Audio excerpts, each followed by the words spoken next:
Hi, I'm Susan Millis and I'm going to demonstrate the use of an early 20th century pyrography tool. But first I'll explain a little about pyrography. Pyrography is an ancient and unusual art, traditionally the art of burning wood. The effect is achieved by scorching a surface to various depths of brown to produce a picture.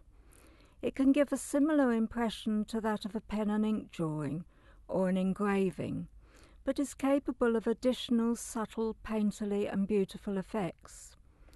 It can also be used to create patterns, brand repetitive borders and produce lettering.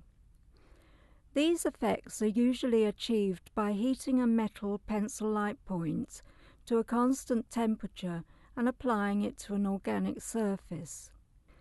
Here are 3 examples of pyrography tools used today in England, which are powered by electricity. 2 have heat controls, but the other just heats to a constant temperature. To a degree, the type of tool used dictates the type of effect achieved. When the hot tool is applied to the substrate, it leaves an impression, and the darker this impression is, usually relates to the temperature of the tool and the length of time the tool is in contact with the surface.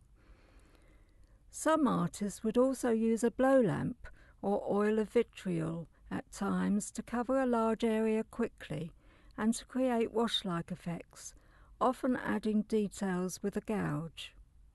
There is evidence to show that these techniques were used in antiquity, particularly to decorate gourds and small utilitarian woodware, and they have been used throughout the world ever since. Towards the end of the 19th century, pyrography became one of the revived arts developed during the arts and crafts period. In 1875, a French physician invented a thermocautery instrument, which in other hands was then developed for pyrography. Before this happened, pyrography tools were very much like pokers, simple metal tools used with a charcoal burner. Usually the artist would make his own tools, specifically to suit his requirements, but even so these were crude, and there was only guesswork to gauge the temperature of the hot points. The thermocautery-based tool was a large instrument, but over the next few years the inventions based on it became smaller, and then pyrography became a viable proposition as a home craft. This is a pyrography toolkit made in approximately 1910 by the New York company F.F. Rick & Co. The first thing to note when examining a kit like this is that often the American pyrography companies of the period supplied a tool encased in a plain but pre-designed basswood box, and usually 1 or 2 small practice pieces were included.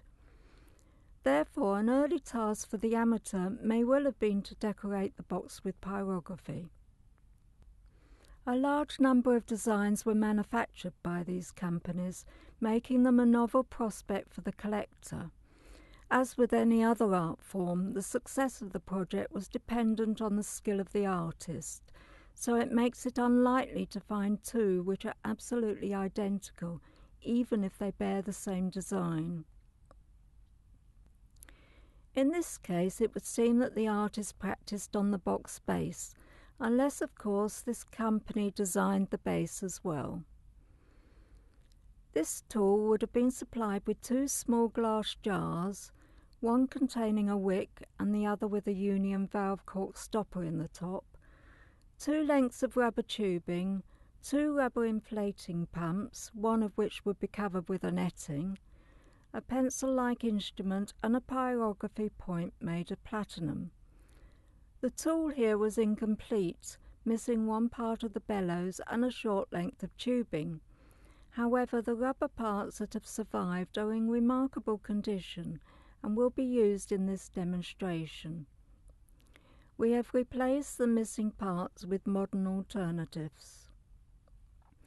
To set up, connect the hand bulb to the bellows, screw the platinum point into the cork handle, attach one end of the tubing to the end of the handle and the other to the valve at the top of the jar.